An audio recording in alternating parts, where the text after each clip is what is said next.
Mīļie vecāki, jūsu bērns ļoti labi jūt jūsu pārgurumu, jūsu stresu, jūsu iekšējos pārdzīvojumus. Jā, labrīt, ar šo teikumu man gribās sākt mūsu pilnīgi spontāni šobrīd izveidoto webināru manā kontā.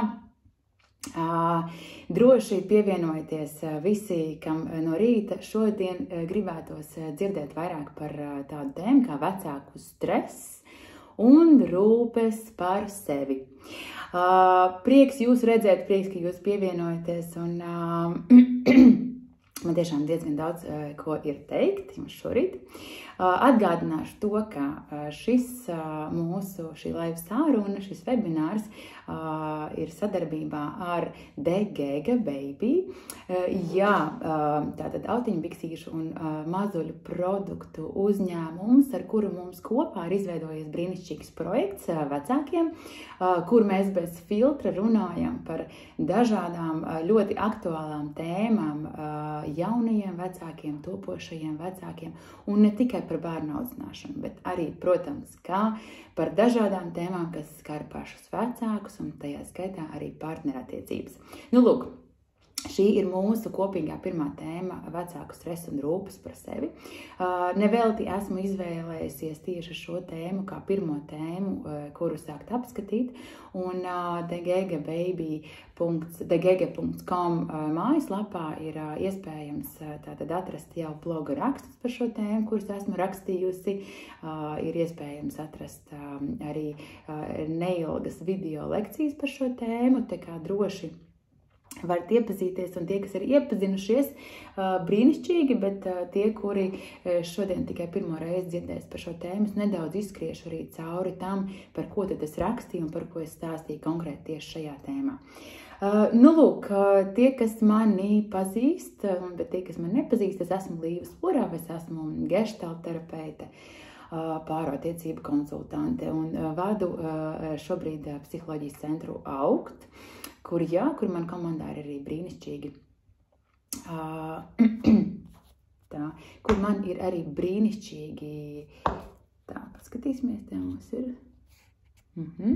kur man ir arī brīnišķīgi kolēģi, kas strādā arī ar bērniem. Nu, lūk, tātad šodien tas, ko es gribēšu jums pastāstīt, ir, ko tad nozīmē vecāku stress, kāda faktori ietekmē šo te vecāku stresa veidošanos, kādā veidā mēs varam arī palīdzēt sev konkrēti stresa situācijās.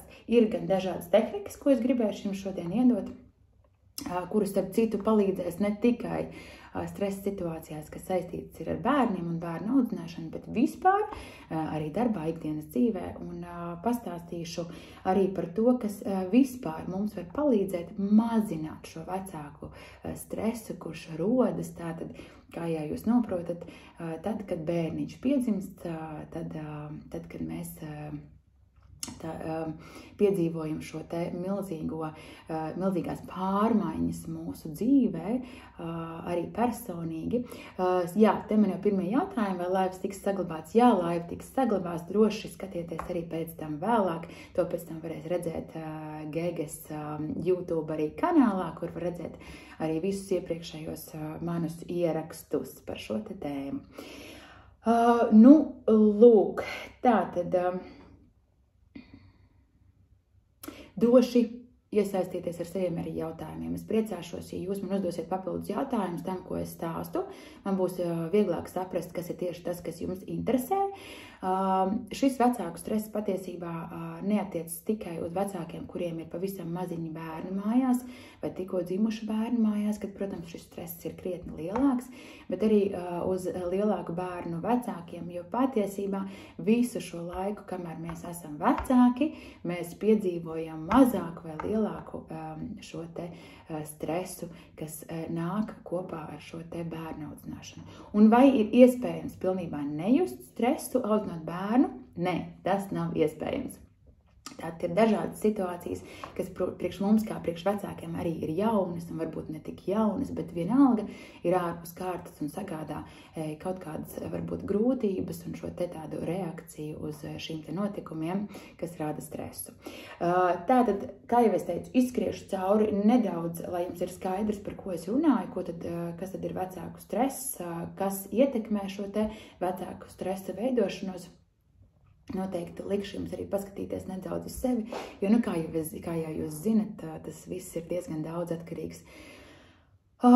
Ne tikai no jūsu šī brīža stāvokļa, bet arī no tiem pagātnes notikumiem un pieredzi, ko jūs esat pieredzējuši arī kā mazi bērni bērnībā.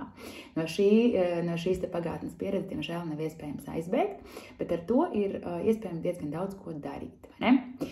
Lūk, tātad vispār par stresu.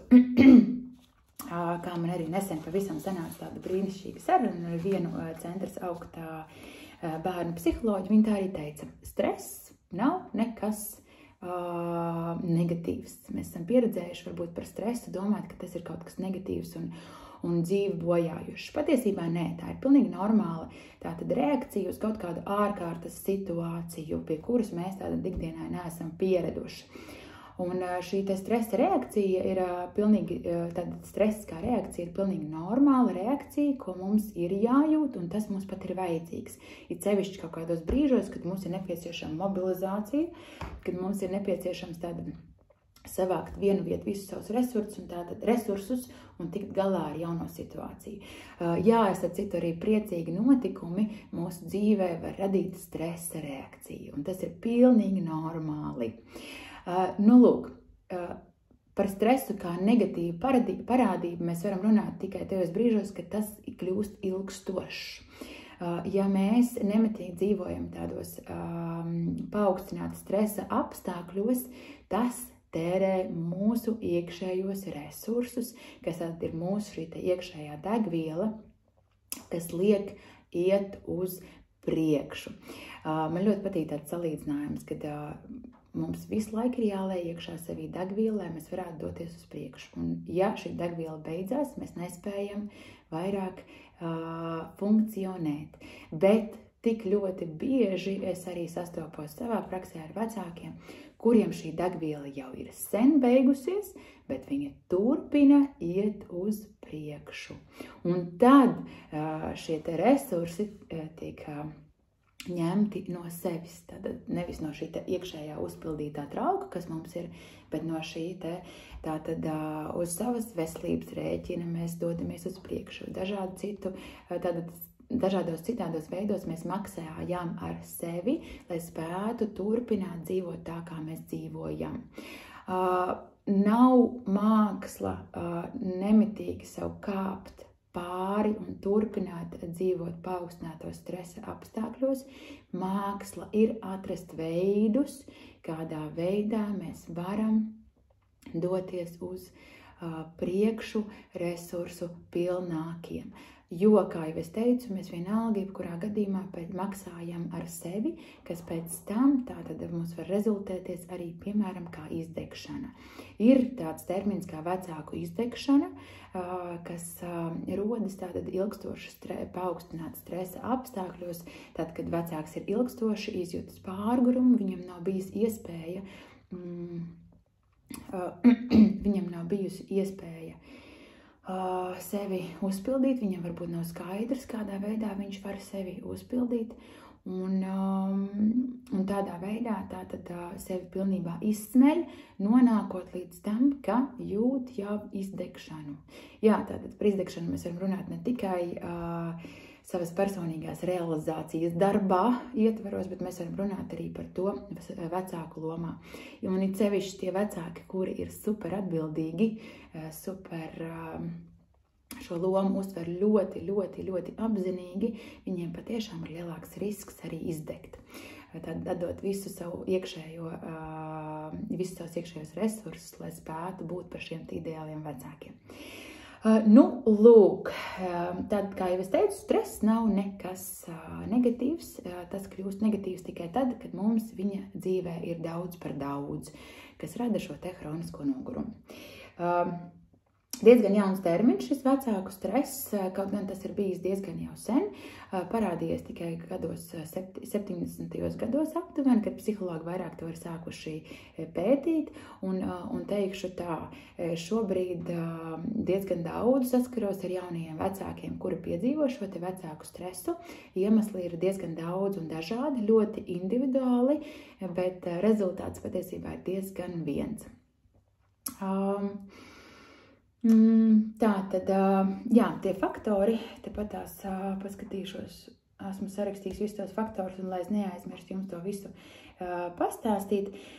Tātad, kas tātad var radīt šo te vecāku stresu, šos paaugstinātos stresa apstākļus, ar kuriem vecākam ir varbūt grūtības tikt galā, jo, kā jau es teicu, vecāku loma patiesībā ir diezgan smaga loma. Un tikko piedzimstot pirmajam bērniņam, patiesībā ģimene pāris, ja viņi ir divatā, vai arī, ja ir vecāks viens pats, patiesībā piedzīvo milzīgas pārmaiņas. Pārmaiņas notiek pilnīgi visās frontēs. Tātad, ja mēs dzīvojam viena veida dzīvi līdz šim, tad šīs pārmaiņas mums liek pilnībā mainīt visu savu ikdienu, visu savu domu gājienu, visu savu dienas ritmu, prioritātes, tāpat tās mūsu paša vajadzības pēkšņi nokāpja daudz zemāk nekā tās iepriekš varēja būt. Tātad ģimenes pāri starpā radies bērniņš. Bērniņš visbiežāk ļoti gaidīts. Es zinu, ka pāri šobrīd, un arī jau manā laikā, kad dzima mani pirmais bērniņš, pāri patiešām ļoti daudz šim brīdim gatavojās. Bet gatavojās pārsvarā jau tam, kad šīm te dzemdībām, vai ne?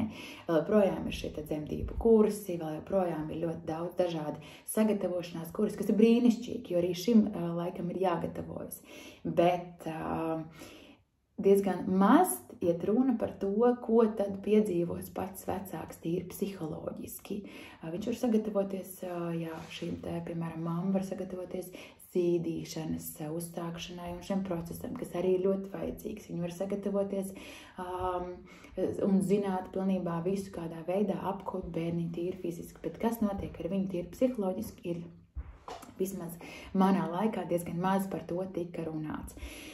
Nu, lūk, kā jau es teicu, diezgan individuāli ir tātad atkarīgs tas, cik viegli vai grūti mums būs uztvert, ja ieviest savā ikdienā šīs te jaunās vecāku lomas. Tas viss ir atkarīgs atkal no vairākiem faktoriem, bet tas, kad šīs te pārmaiņas notiek, un tas, ka tātad šis jaunais darbs un pienākums ir tas brīdis, kad nav iespējams paņemt no tā nekādu pauzi, nav iespējams šo te darbu tātad 9 iesākt un 5 pabeigt, tas rada milzīgu stresu vecākiem. Jā, tas, ka no šī jaunā pienākuma, no šī mazā bērniņa nav iespējams paņemt pauzi.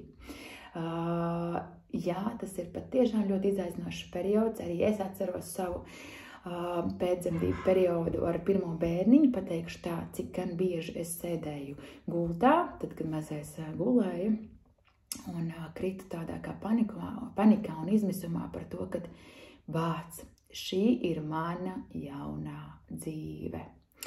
Man nav nejausmas, kas notiek, man nav nejausmas, kas ar mani notiek, man nav nejausmas, ko tagad no manis šis viss, ko no manis vispār tagad šobrīd grib, kādā veidā es spēšu vispār tikt ar to galā. Patiešām tās sajūtas un domas, kas rodās šajos te jaunajos vecākos uzreiz pēc dzemdībām vai nedaudz ilgāk pēc dzemdībām, ir ļoti grūti un smagi izturāmas. Tomēr es gribu teikt, jūs neesat vienīgie, pilnībā visi vecāki vairāk vai mazāk šo visu piedzīvo. Nav iespējams šai jaunajai lomai sagatavoties iepriekš. Nu, lūk, un tieši tas, ka ir notikušas šīs lielās pārmaiņas, nav iespējams paņemt pauzi no šī jaunā pienākuma, vecākiem rada stresu. Un tāpēc tās, protams, viss ir atkarīgs no tā, cik viegli vai grūti ir pieņemt šo te jauno vecāku lomu,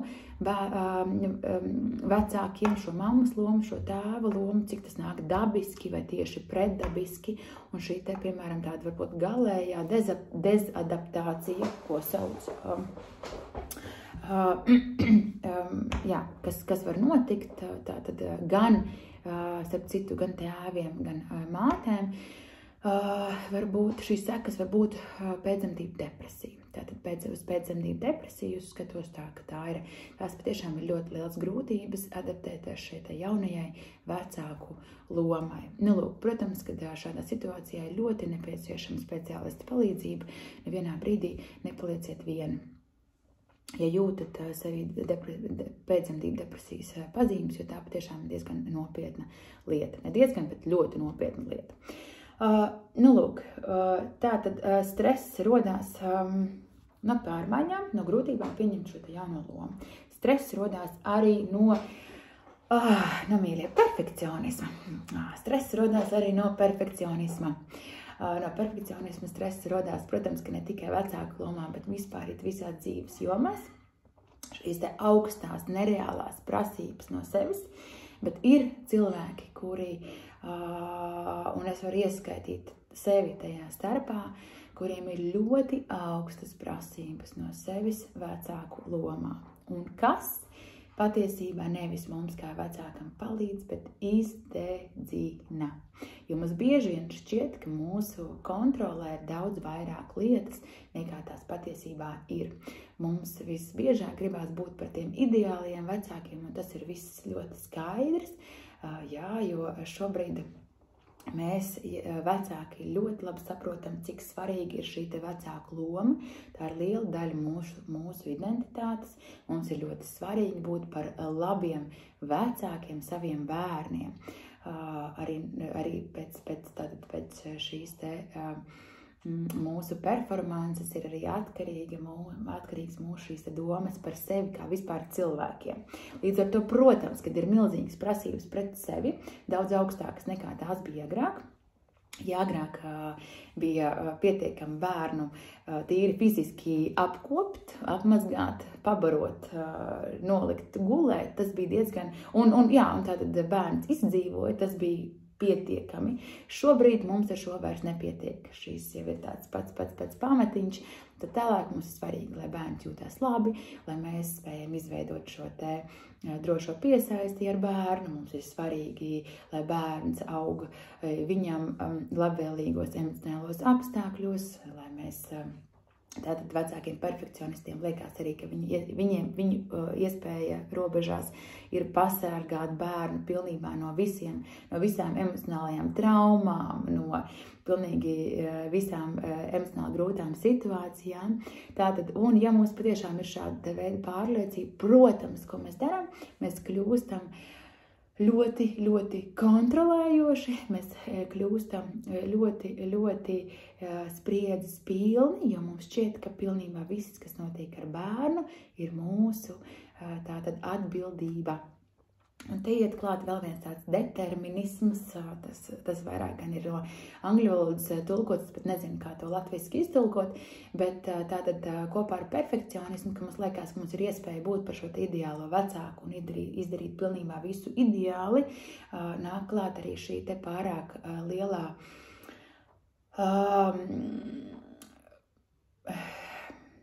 pat ne varas sajūta, bet mums šķiet, ka pilnībā viss, kas notiek ar bērnu, ir no mums atkarīgs. Jā. Tātad ir arī šāda veida pārliecība, kad mums šķiet, ka viss, kas notiek ar bērnu, ka viss, kā viņš jūtās, viss, ko viņš dara, kā viņš uzvedās, ir atkarīgs tikai no mums. Un iedomājieties, cik milzīga spriedze ir vecākam, kurš grib būt par ideālo vecāku un kuram šķiet, ka viss ir atkarīgs no viņa. Katras iesnes, katri puņķi, katras klepus, katras nesaskaņas dārziņā ar dārziņu biedriem, katra, es nezinu, piemēram, katra novēlota attīstība, piemēram, viņu attīstības posmā, viss ir atkarīgs no vecāka.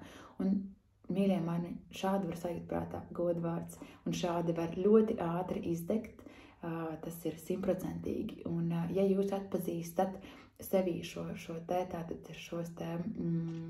šīs patiesībā greizās pārliecības, tad viņas nenāk jums par labu.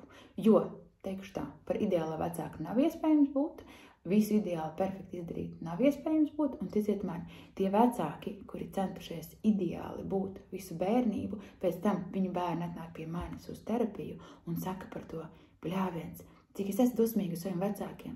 Viņi vienmēr bijuši tik ļoti nevainīgi, nevainojami, tik ļoti nevainojami, ka man nav atļauja būt neperfektam. Arī man pret sevi ir tagad šobrīd ļoti augstas prasības, un tas mani dzēn izmisumā. Nu, lūk, tātad, jebkuri centieni būt par ideālo vecāku nav vērts. Vienkārši nav vērts. Tas ir vējā izmesti jūsu resursi un laiks.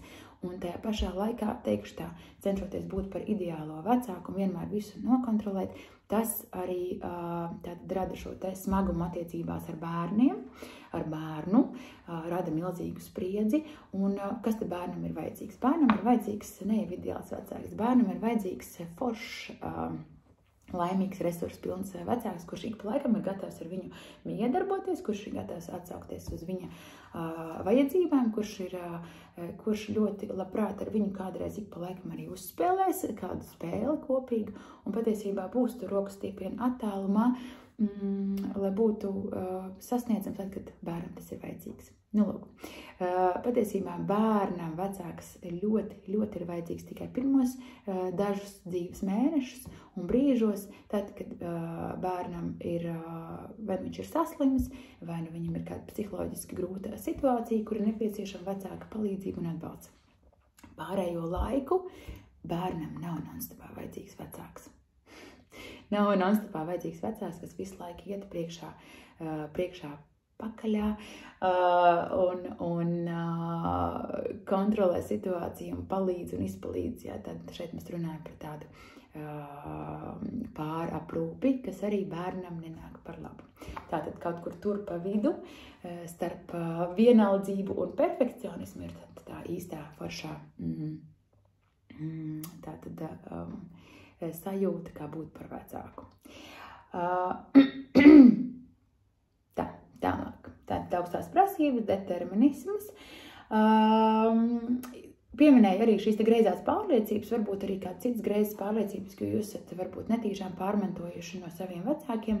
Arī bērnībā es esmu dzirdējusi tādas pārliecības, kā bērni ir nasta. Jā, arī šāda veida pārliecības var vecākos dzīvot. Protams, visbiežāk viņi izjūt milzīgu kaunu, ka viņi kaut ko tādu jūt. Un bet šāda veida pārliecība var viņos dzīvot un traucēt ikdienā veidot šīs attiecības ar bērnu, traucē pieņemt šo te jauno vecāka lomu ikdienā. Tad, ja man visu laiku nemitīgi šķiet, ka bērns ir nasta, man šķiet, ka bērns bojā manu dzīvi, man šķiet, ka bērns prasa manu enerģiju, viņš nozog manu laiku, viņš patiesībā traucē. Tad bērns ir nasta vai bērns ir traucēklis.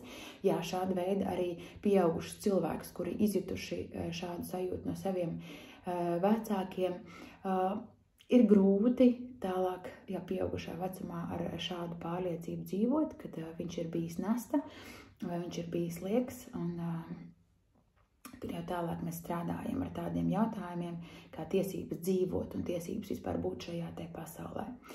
Nu, lūk, ja jūs atpazīstat kaut kādu veidu šādu pārliecību, negatīvu pārliecību, visforšāk būtu, ja jūs viņu uzrakstītu sev uz papīra, vai vispār uzrakstītu visas pārliecības, kas jums saistās ar vecāku lomu, ar bērnu audzināšanu, un apskatītos, cik liela patiesība tā ir. Cik šīs te pārliecības ir balstītas realitātē, jo es teikšu tā 99% šīs greizās pārliecības viņām nav saistības ar realitāti. Tas ir iegūts kaut kas, tālāk bērnībā. Tātad paciņā mēs viņu esam saņēmuši, un ar šādu paciņu mēs staigājam tālāk pa dzīvi un bez kritiskās domāšanas tad arī izmantojam ikdienā. Bet patiesībā tas mums ļoti, ļoti traucē. Ir pārliecības, jā, kā jau es teicu, arī saistītas ar perfekcionismu, kad man ir jābūt ideālam vecākam, vai arī man ir jābūt nemitīgi non-stopā kopā ar savu bērnu, savādāk es esmu slikts vecāks, vai slikta mamma, vai slikts tētis. Arī šāda veida pārliecība ļoti traucē, jo nav jābūt ar bērnu non-stopā kopā, kā jau es teicu. Patiesībā bērnam mamma ir vajadzīga tieši tos dažus mēnešus pašā sākumā, gandrīz non-stopā, un tajos brīžos, kad bērns ir saslims vai kad viņam ir kādi grūtāki psiholoģiski apstākļi, bet pārējo laiku viņam nav vajadzīga non-stopā mamma un tētis. Lūk, līdz ar to šī te vainas sajūta arī, kas rodas tad, kad es izvēlos, piemēram, darīt kaut ko priekš sevis, nav realitātē balstīta. Tā ir toksiska, kas mūs patiesībā ļoti arī ikdienā atņem resursus. Tālāk nākošā mūsu vēl viena lieta, kas mūsu vecākos rada papildus stresu, kas agrākos laikos netika novērots, ir šī te informācijas pārpilnība. Šobrīd mēs dzīvojam tiešām informācijas pārpilnības laikmetā. Mums arī vecākiem ir iespējams iegūt jebkuru informāciju, jebkurā diennakts laikā, un galvenais, ka viņu ir tik daudz, un teikšu tā, bieži vien arī speciālistu vidū ļoti pretrunīga. Un ja mums gribās, un ja mēs vēl dzīvojam ar šo te perfekcionista dabu, ar šo te pārliecību, ka es gribu būt perfekts vecāks, tas nozīmē, ka es izanalizēšu milzīgu daudzumu informācijas un sapratīšu, ka tā informācija ir patiesībā pretrunīga un arvien tālāk aiziešu no savas šīs te iekšējās sajūtas par to, kas patiesībā manam bērniņam ir vajadzīgs. Jā, tas ir informācijas pārbagātība, bet vēl viena lieta, kas rada stresu, ir izvēles izdarīšana. Jo, ja agrākos laikos tādas lietas, kā vai bērnam ir vajadzīgs dārziņš vai nav vajadzīgs dārziņš, vai bērnam to pašu dzemdību vietu, kurā vietā bērns tiks dzemdēts, vai tiks ar krūti barots vai netiks barots, vai slings tiks lietots vai netiks lietots, vai piebarošanas veids būs šāds vai savādāks, par potēšanu pediatru izvēli, par bērnu dārzu izvēli. Šos te jautājumus agrāk šīs izvēles nebija jāpieņem vecākiem. Pārsvarā tas tika regulēts no šīs te kopienas puses. No šīs kopienas, kurā šī ģimene tātad atradās. Vai nu te bija reliģiski uzskati, baznīca, kas daudz ko noteica, vai tā bija tāda pēctecība, kad tā darīja mani vecāki, tas ir pareizi, tā darīšu arī es. Tad ļoti daudz dažādas izvēles vecākiem nebija jāizdara. Tas viss tika darīts automātiski, tāpēc, ka tā ir pieņemts, tāpēc, ka apkārtējā kopiena to atbalsta, un tur nav jautājumu tā vai savādāk. Šobrīd mēs vecāki uzņemamies daudz vairāk atbildību savās rokās un neesam vairāk gatavi novelt šo te izvēles izdarīšanu uz citiem. Līdz ar to tātad mēs sākam jau kaut vai tā paša ginekologa atrašanu, kādas idejas pārstāvi mēs vispār vēlamies apmeklēt. Kādas būs mūsu dzemdības, kā pēc tam mēs tātad sadalīsim šo laiku, kā mamma un tētis audzinot bērnu, kurš no mums ies dekrētā. Vai mēs taisamies bērnu audzināt mājās līdz 3 gadiem, vai tajā pašā laikā mēs jau pusotrā vai gadiņā domājam par dārziņu, vai mēs iesim atpakaļ darbā vai neiesim atpakaļ darbā. Lūk, tās visas lietas nemitīgi prasa mūsu uzmanību, mūsu resursus, mūsu tātad šo informāciju analīzi, domāšanu un tā tālāk. Un ja mēs izvēlamies vienu izvēli, tas automātiski nozīmē, ka no visām pārējām mēs atsakamies. Vai ne? Tā tas vienkārši notiek.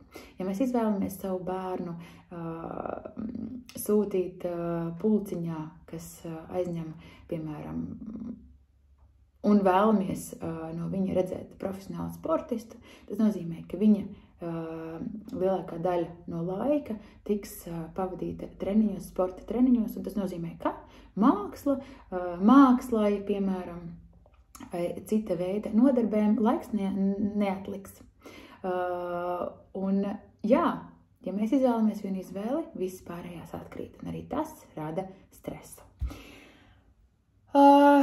Tātad, protams, es pastāstīju par tādiem stresa faktoriem, kas mūsos var radīt stresu brīžos arī tad, kad tas ārēji nemaz nav. Jo, kā sākumā nedaudz aizmirsu jums pateikt, kad iedalās divi veidi stresi, tātad ir situatīvi stresi, kas ir pilnīgi normāli, kad, piemēram, bērniņš saslimst, vai viņam ir kādas grūtības adaptēties dārziņā, vai bērniņam ir kādas attīstības grūtības kaut kādā dzīves brīdī, tad, kad viņš ir pavisam maziņš, vai tālāk grūtības iekļauties skolā un atrast draugus. Jā, tas ir pilnīgi normāli, ka mēs kā vecāki uztraucamies par šīm situācijām, jo mēs gribam, lai bērnam iet labi.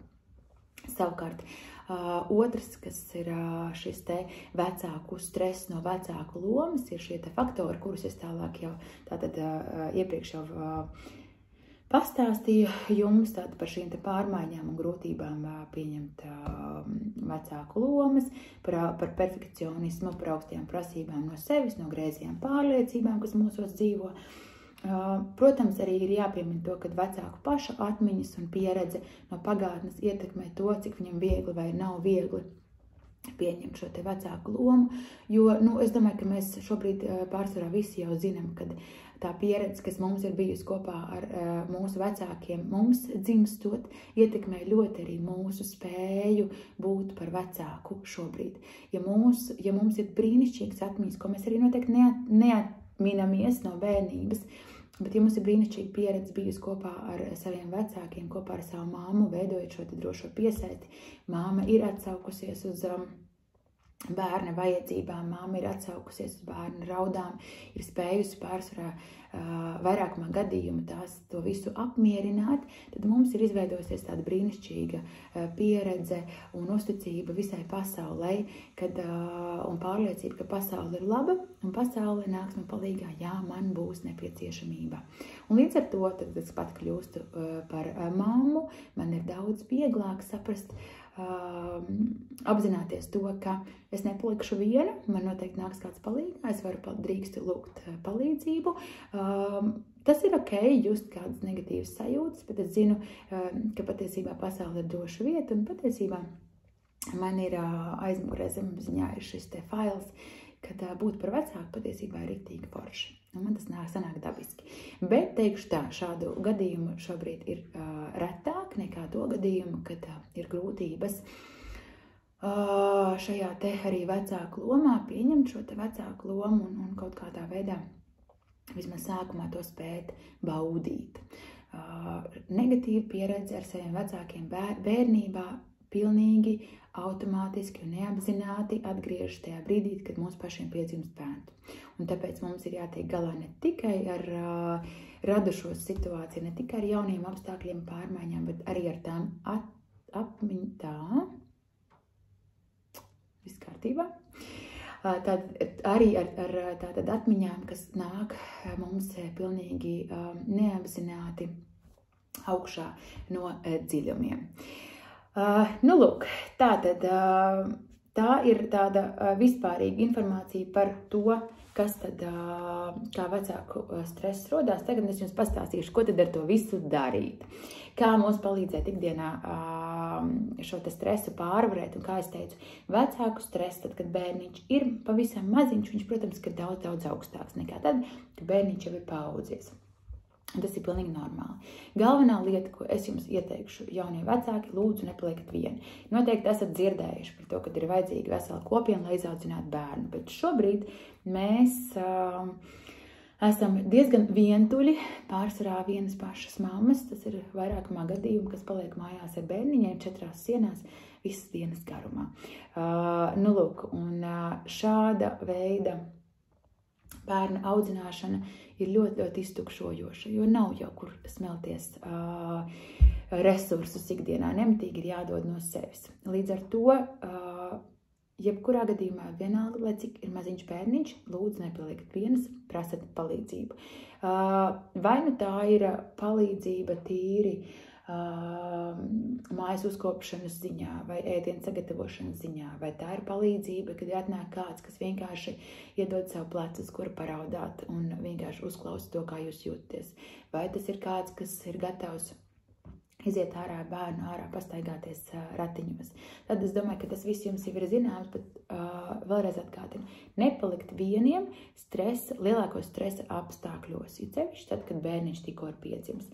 Tad, kad viņš jau ir lielāks, tad šie stress kļūst, vajadzētu kļūt mazākam. Ja vien viņam atvainojos. Tā, nekas nepārtrūka. Jā. Turpinam. Tātad stresam vajadzētu mazināties, ja vien jūs neesat konstatējuši sev, ka jūsos iekšā ir daudz dažādas arī šie te faktori, kas veicina stresu uz līdzenas vietas, ja arī ārā šī situācija to neprasa. Izstāstīšu tā. Tagad pastāstīšu par tādām dažām tehnikām, kādā veidā mēs taču varam atgūt mieru stresa brīžos. Tas bija arī viens no jautājumiem, kas man tika iesūtīts, kādas ir efektīvākās tehnikas, kā vecākiem atgūt mieru, gan stresa brīžos, gan arī ikdienā kopumā. Vai vecākiem ir iespējams kļūt vairāk stresa noturīgiem.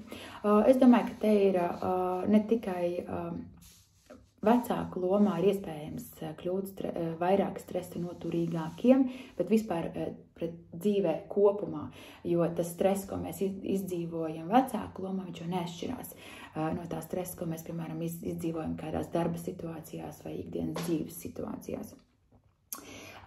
Viena forša tehnika, kādā veidā var mazināt stresu,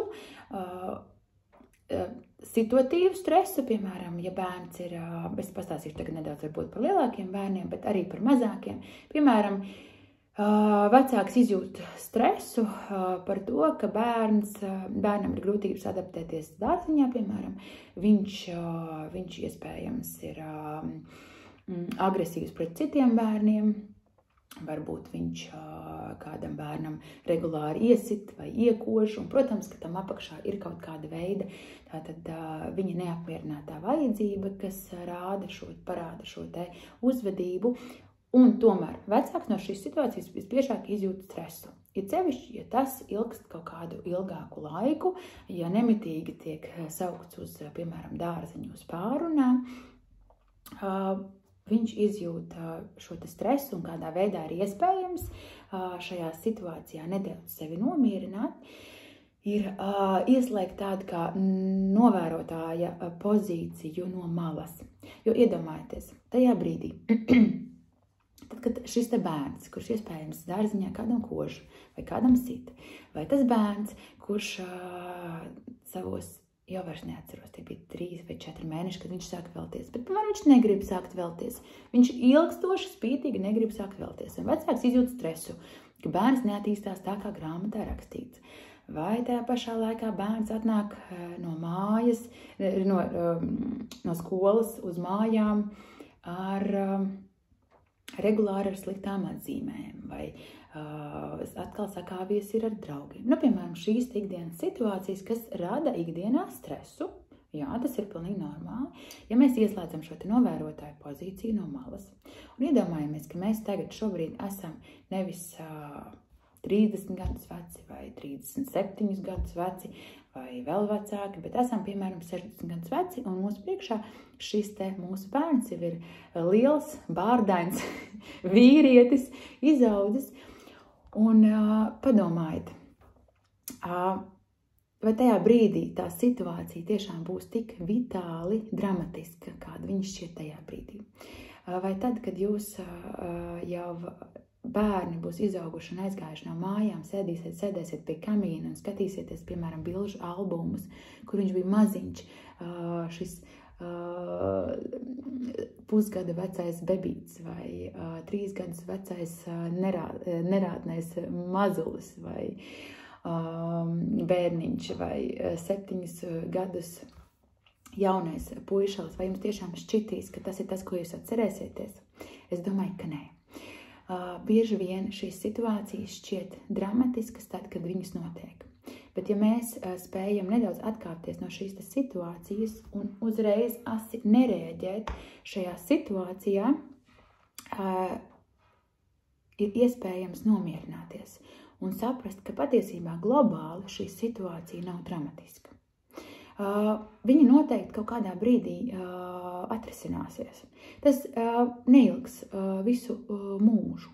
Tad, kad mums ir iespēja atkāpties un nedaudz iegūt šo te vēso prātu, nomierināt savas emocijas, mēs iespējams varam paskatīties, kas tad par vajadzībām stāv šim te bērnam apakšā, kāpēc viņš uzvedās tieši tā. Iespējams 3-gadniekam ir parādījusies mājās māsiņa maziņa, piemēram, un viņam uzmanība krietni trūkst. Kā tad savādāk iegūt vecāku uzmanību, kā vien darīt blēņas, vai ne? Tas ir tāds ļoti tipisks uzvedības veids, kas bērniem rodas. Vai tajā pašā laikā mamma ir sākusi jaunu darbu. Ja? Šajā 3-gadnieku posmā, kas aizņem ļoti daudz mammas enerģiju un laiku, un kas ir pilnīgi normāli, bet bērnam ir vajadzīgs laiks adaptēties.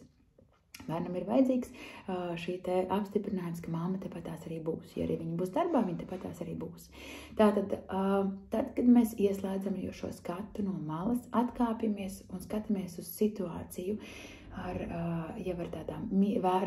vēsāku prātu mierīgāk, mums ir iespēja redzēt, kādā veidā mēs šo situāciju patiešām varam risināt. Nevis krist panikā un pārdzīvot, ko tad mums darīt. Lūk, un ja mēs iedomājamies, ka mēs esam šeit pie šī te kamīna un skatāmies šīs te bildes, kur mūsu jauno pieaugušais, kā es teicu, bārdainais dēls bija maziņš, mīļš, zīdainīts, mazulīts bērniņš, mēs tiešām neatcerēsimies to visu, tās visas viņa blēņas un problēmas, kuras šobrīd šķiet diezgan dramatiskas. Tas ir viens. Otra lieta, kādā veidā var akūtā stresa situācijās palīdzēt, ir pievēršanās ķermenim, fiziskam ķermenim. Un tas patiešām strādā. Strādā pat pozas maiņa. Ja esam tik ļoti aizkaitināti, piemēram, ka viss, ko gribās, ir šobrīd uz bērnu bļaut, jo viņš ir sastrādājis blēņas, vai atkal neklausa, vai atkal nedzird, un tam visam pa vidu ir mūsu pārgurums, mūsu iespējams izdegšana, tad tajā brīdī, kad es jūtu, ka man gribās kliegt uz šo bērnu, pamēģiniet apsēsties. Vai pamēģiniet apgulties un pasakiet tad, cik viegli ir pabļaut.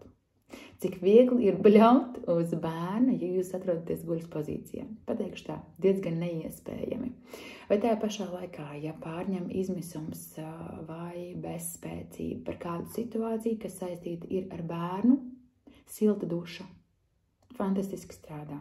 Vanna fantastiski strādā. Ārā pastaiga fiziska kustība fantastiski strādā. Tad jebkas, kas ir saistīts ar fizisko ķermeni, ar pozas maiņu, jums var palīdzēt tikt galā ar akūtu stresa situāciju. Piemēram, piemērs, ja mums stāv priekšā saruna skolā ar direktoru. Bērns ir sastrādājis blēņas un direktors sauc vecāku uz pārunām. Protams, ka tas vecākam rada stresu. Ko dara vecāks? Lai palīdzētu sev, tātad pirmās lietas – ērts apģērbs, tādā, kurā viņš jūtas ērti, stabili apavi, ne augsta pēškurpes mammai, bet tā, lai mēs kārtīgi jūtam zemi, tā, lai mēs jūtam, ka mēs esam sazemējušies, jūtam zemi zem kājām, iztaisnota mugura un elpa. Tātad mēs tīri fiziski sevi noskaņojam, atslābinamies, un tad mēs esam gatavi iet un runāt tālāk. Ja mēs būsim ļoti uzvilkušies, ja mēs uzvilksim kā mammas vēl augstspēšu kurpes, nērtā apģērbā, skriešus, tas viss ir tādā stresa situācijā, tur nav iespējams ne nomierināties, ne arī veikt kādu konstruktīvu sarunu.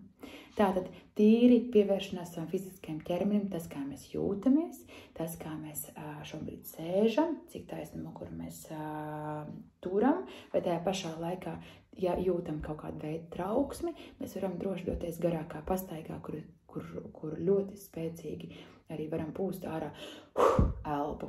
Tas viss palīdz. Tas viss tiešām palīdz, ja pievēršanās fiziskajam ķermenim ir game changers, tā varētu teikt. Lūk, vēl viena lieta, ko varētu izmantot, ir to varētu arī mācīt saviem bērniem, ja jums jau ir pietiekami viņi lieli, piemēram, vakariņu galda. Un vislabāk to darīt tad, kad jūs jūtaties labi. Ja? Jo te bija jautājums arī par to, kā veicināt stresa noturību. Ir izmantot arī šīs tehnikas, tad, kad jūs neesat stresa situācijā. Tātad preventīvi, ja es, piemēram, šo tehniku, ko es jums tagad stāstīšu, ikdienā praktizēju regulāri, man būs daudz vieglāk viņu izpildīt arī stresa situācijā. Es automātiski to jau darīšu un iespējams daudz ātrāk arī spēšu nomierināties. Tātad pievēršanās visiem saviem maņas orgāniem ar domu, kas man rada baudu. Ja mēs domājam par dzirdi, kas man šobrīd radītu baudu, kādas skaņas, vai tā būtu nomierinoša mūzika, vai tā būtu jūras šalkas, vai tie būtu bērnu smiekli, vai tie būtu putnu čivināšana pavasarī. Tad, kad es iedomājos šo skaņu, kas man šobrīd radītu baudu, man palīdz nomierināties. Bet ejam tālāk. Viens ir sajūtu un saprotu, kas man radītu baudu ar ausīm. Kas man radītu baudu ar degunu, jeb ar ožu. Ko es gribētu sasmaržot? Vai tās ir siltas kanēļu maizītes no rīta ar kafijas smaržu kopā? Vai tā būtu svaigi nopļauta zāles smarža? Vai tas būtu dzestras ziemas rīts, dzestras sniegains ziemas rīts, piemēram? Vai tā būtu tikko izcepta pica? Vai tas būtu priežu smarža mežā? Tātad jebkas, kas man sniegtu baudu caur smaržu, man var palīdzēt nomierināties. Nākošais. Ko es gribētu redzēt? Kas sagādātu baudu manām acīm? Es iedomājos uzreiz šobrīd, kas sagādātu man baudu, ir skaista pludmale, kur nav cilvēku. Silts, saulains, skaists laiks, kurš man sagādātu baudu. Vai tas būtu skats uz saviem bērniem, kā viņi forši spēlējās, kas man sagādātu baudu. Vai tas būtu mežs, kas man sagādātu baudu manām acīm. Tātad, jebkas, kas sagādātu baudu manām acīm, es to iedomājos, un tas man jau spēja nomierināt. Tauste, ja pieskārieni caur ādu, ko man gribētos izjust, ko man gribētos sataustīt ar pirkstiem, vai tas būtu mazuļa skruļainie matiņi, vai tas būtu zīda maigais audums, vai tas būtu kaut kas mīksts un flīses. Starp citu, man ļoti palīdz šajā sakarā, te es padalīšos ar savu piemēru, kad to, ko es jūtu caur ādu. Tajās dienās, kad man ir bijis grūti, kad ir bijis pārāk daudz varbūt emociju, pārāk daudz stresa, man ļoti patīk iekāpt ļoti mīkstā treniņu tērpā. Tādā, kā man ir tādi vairāk kādi 4 vai 5, kas ir ļoti mīksti, flīsa, tādi kā pidžamas veida, ļoti silti. Protams, vasarā tas tā mazāk strādā, bet tagad tumšajā laikā, ziemā, es uzvelku un es uzreiz sajūtos daudz labāk, tā kā ieskaut un samīļot. Un tas ir tāpatās, ja man baudu sagādātu pieskārieni, ja man baudu sagādātu masāža, es to visu iedomājos. Un tad tālāk, protams, ka es varu domāt, kādā veidā es to šobrīd varu realizēt. Ja man nav iespēja šobrīd neko no tā realizēt, arī šī tehnika ļoti labi palīdz nomierināties, pārslēgt savu uzmanību. Jā, un es aizmirstu arī, protams, kas man garšotu. Kas ir tas, ko es gribētu apēst vai ko es gribētu sagaršot savā mutē, kas man radītu baudu. Ja? To visu es iedomājos tās pašas. Man šobrīd nezinu, kāpēc sagribējās kanēļu maizīti ar kafiju. Tā būtu visīstākā bauda manai garšai. Vai tas būtu kaut kas svaigs un kaut kas citrusīgs. Varbūt tas būtu kaut kas sierīgs un sāļš. Varbūt tās būtu olīves vai kāds parmasčiņķis, piemēram. Es iedomājos to, kas man garšotu. Un ja man ir iespēja kaut kādā veidā to savā īdienā šobrīd realizēt, tas ir brīnišķīgi. Bet ja nav arī šī tehnika, ko mēs varam mācīt paši sev un mācīt arī saviem bērniem un tādā veidā dalīties, ļoti palīdz mazināt stresa līmeni. Lūk, tas būtu par tādām tehnikām, ko mēs varam izmantot jau šodien. Tātad tas bija tas novērotājs no malas, pievēršanās fiziskajam ķermenim un šīs te bauda caur visām mūsu maņām, kas mums tātad pietiek vien arī iedomāties, ne tikai realizēt to. Bet vispār, tad, kad mēs runājam par vecāku stresu konkrēti, kas palīdz mazināt tātad šo te iztukšojošo sajūtu, ir tātad vecāku stresa palīdz samazināt arī citu lomu esamība dzīvē. Un šeit, jā, šeit varbūt grūtāk ir tieši vecākiem, arī perfekcionistiem, kuriem liekas, ka būt par vecāku ir visa viņa dzīves misija. Es gribētu teikt tā.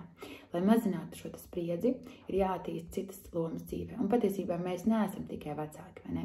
Vecāki ir tikai daļa mūsu identitātes un ļoti svarīga daļa mūsu identitātes. Bet tajā pašā laikā ir veikti pētījumi, ka panākumi citās dzīves jomās palīdz mazināt vecāku stresu.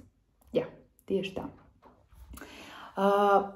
Ja mēs jūtamies kaut kur kompetenti, ja mēs gūstam panākumus, vai tas būtu darbs, vai tā būtu socializācija ar citiem cilvēkiem, vai tie būtu kādi hobiji, vai tas būtu partnerattiecības, starp citu partnerattiecību, tātad apmierinājums ar partnerattiecībām patiesībā ļoti samazina vecāku stresu. Jep, to es pateicu, un tāpēc es arī tik ļoti vienmēr turpinu par šo tēmu, partnerattiecību tēmu, runāt starp citu par to. Nākošu mēnesi arī DGG blogā mēs runāsim arī vairāk. Šis partnerattiecības, viņas ir pamats visai, ne tikai ģimenes un bērnu labsajūtai, bet katra individuālajai labsajūtai. Tāpēc, jā, tieši korelācija starp partnerattiecību apmierinātību un vecāku stresu samazināšanos, bet tajā pašā laikā arī panākumi, kā es teicu, darbā, viņi palīdz cilvēkam justies apmierinātākam ar sevi. Tas ir tas brīdis, kad vecāks var pateikt sev, es esmu malacis. Tas nozīmē to, ka manas domas par sevi kā cilvēku arī paaugstinās. Es atslāpstu un man ir vieglāk būt vecākam arī saviem bērniem. Un ziniet, kas ir par foršu lietu šajā visā? Tas, ka bērns to jūt. Un tajā brīdī, tad, kad vecāks pats par sevi ir apmierinātāks un mierīgāks, arī bērns ir paklausīgāks. Un tieši otrādi, jo kā tas notiek?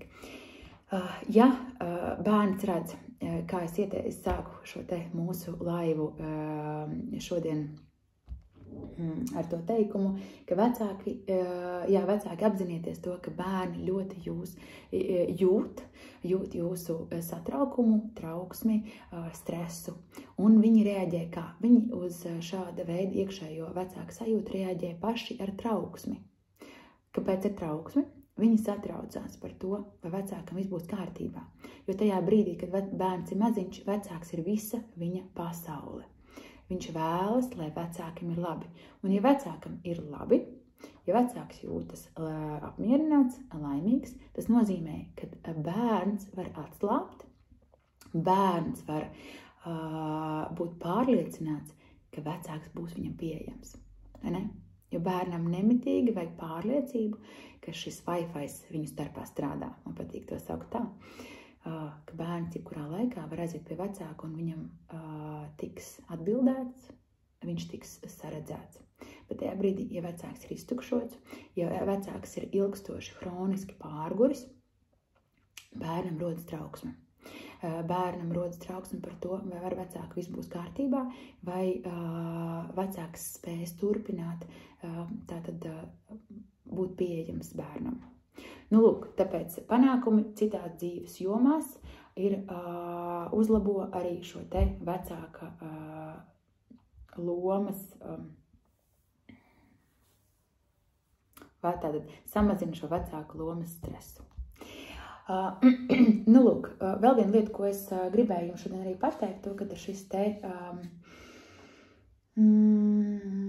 hroniskais pārgurums, kas bieži vien ir jaunajiem vecākiem, un ne tikai jaunajiem vecākiem, bet arī ikdienas dzīvēs bieži vien arī pati nonāk līdz šim te šai te sajūtai, kad tad, kad es ilgstoši esmu pārgurusi, es ilgstoši esmu hroniski, piemēram, neizgulējusies, ilgstoši neesmu regulāri ēdusi, neesmu parūpējusies par tādām savām fiziskajām vajadzībām, kas notiek, tiek ietekmēta mūsu smadzeņu darbība, tātad priekšējā smadzeņu daļa, kas atbild par lēmumu pieņemšanu, par savu vajadzību apzināšanos un rīcības spējām.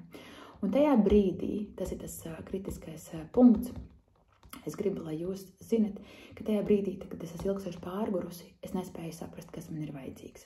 Es nespēju saprast, kas ir tas, kas man liktu šobrīd justies labāk, vai man iet pagulēt, vai man iet paēst, vai vispār kaut kas no tā man strādās. Jo bieži vien tajā brīdī ir tā sajūta, ka nekas nespēs palīdzēt, es neko nesaprotu, es neko negribu, es gribu, lai viss šis beidzas.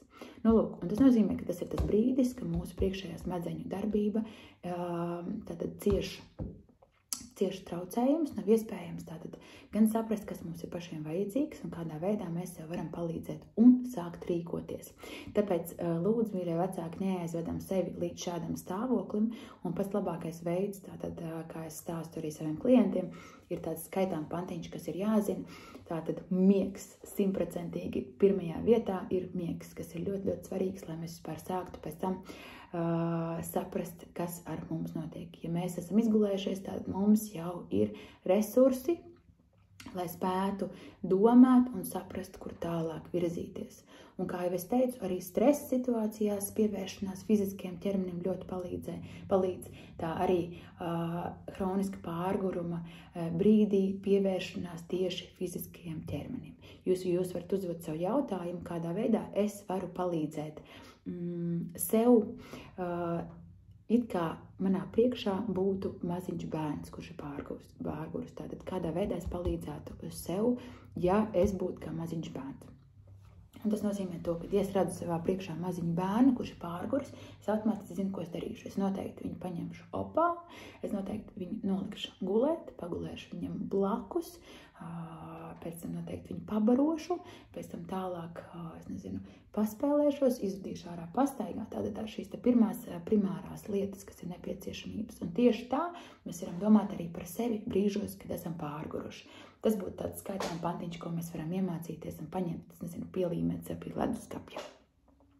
Jo, kā es teicu, hroniskā noguruma rezultātā mēs varam nesaprast, kas mums ir vajadzīgs, bet ja mums uz leduskapja stāv šī lapiņa priekšā, tad mēs mierīgi varam paskatīties uz to un sev to atgādināt, ja mums nav skaidrs. Nu, lūk, tas laikam ir viss, ko es šodien jums gribēju pastāstīt. Redzu, ka jautājumu no jūsu puses īsti vairāk nav. Te man bija vairāk jautājumi arī, šo pēdējos varētu atbildēt. Vairāk jautājumu, kas man tika iesūtīti, bet es domāju, ka es laika gaitā šobrīd jums to visu stāstot atbildēju. Un Ja jums ir kādi papildus jautājumi, droši rakstiet, interesējieties.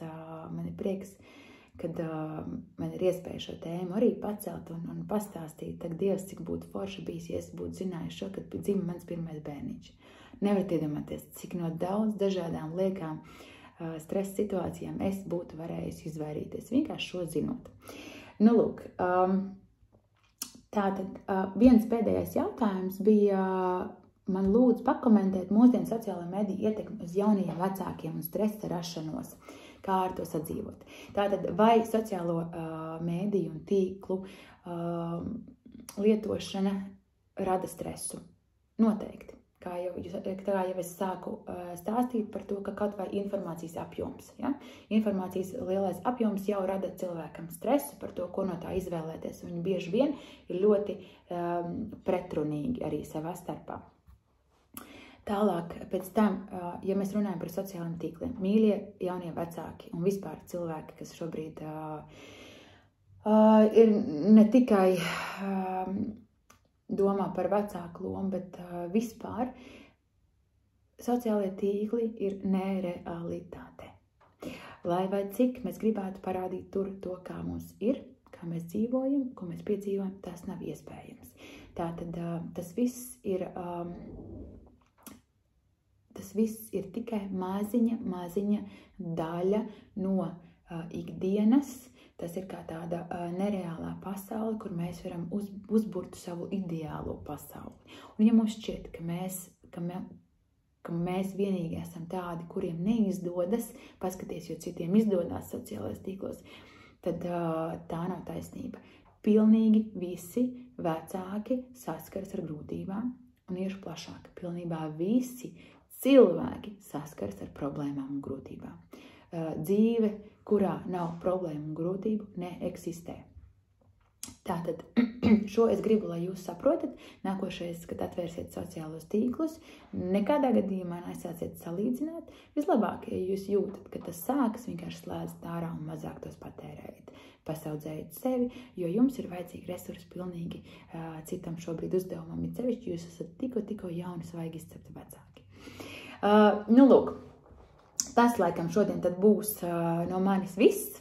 Man prieks, ka patiešām jūs arī šodien pievienojāties. Mums tā spontāni sanāca šobrīd manā kontā šī te saruna. Jā, nepalieciet vieni. Saprotat to, ka bērniem patiesībā ir vajadzīgi ne jau perfekti vecāki, bet viņiem ir vajadzīgi laimīgi vecāki, jo tad viņš var atslābt. Tad bērns var atslābt, jo vecāks būs pieejams.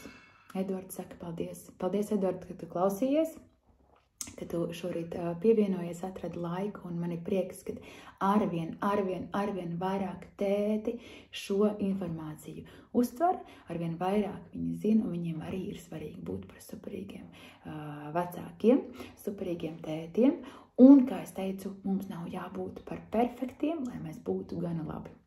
Ir tāds termins, gana laba vecāks, gana laba mamma, gana laba tētis, kas ir pilnīgi pietiekami. Un tāpat tās vienmēr būs situācijas, kur bērni atcerēsies varbūt ar sāpēm, varbūt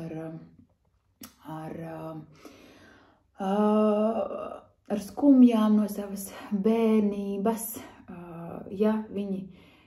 bet vienkārši nav iespējams izdarīt visu perfekti. Arī tad, kad viss būtu perfekti, bērnam būtu par ko pasūdzēties. To es zinu pati pēc sevis. Nu, lūk, mīļie, jā, paldies, būtu es 2 gadus ātrāk zinājis. Būtu es šito 10 gadus ātrāk zinājis, būtu arī daudz vieglāk. Bet nekas super forši ir tagad, jo vecāku loma jau nebeidzās. Ja mēs esam kļuvuši par vecākiem, tad mēs būsim vecāki visu mūžu. Un bērniem tāpatās ir nepieciešams atbalsts no mums arī tad, kad viņi ir lielāki. Tikai ļaujam viņiem elpot, ļaujam viņiem kļūt arī patstāvīgiem un nevajag viņus aptiklēt, tātad nemitīgi aptiklēt un kontrolēt.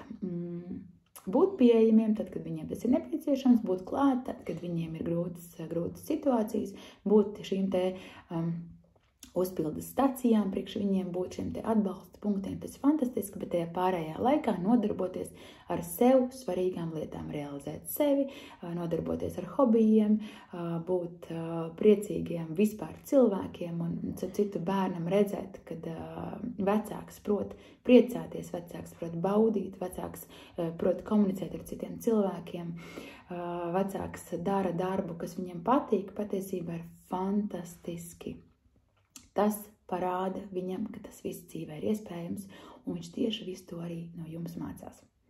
Labi, mīļie, paldies! Atkal garas atvadas, bet tad tiekamies mēs jau nākošajos laivos. Starp citu, jā, nākošā tēma šajā te vecāku platformā, Geges vecāku platformā būs partnerattiecības. Čau!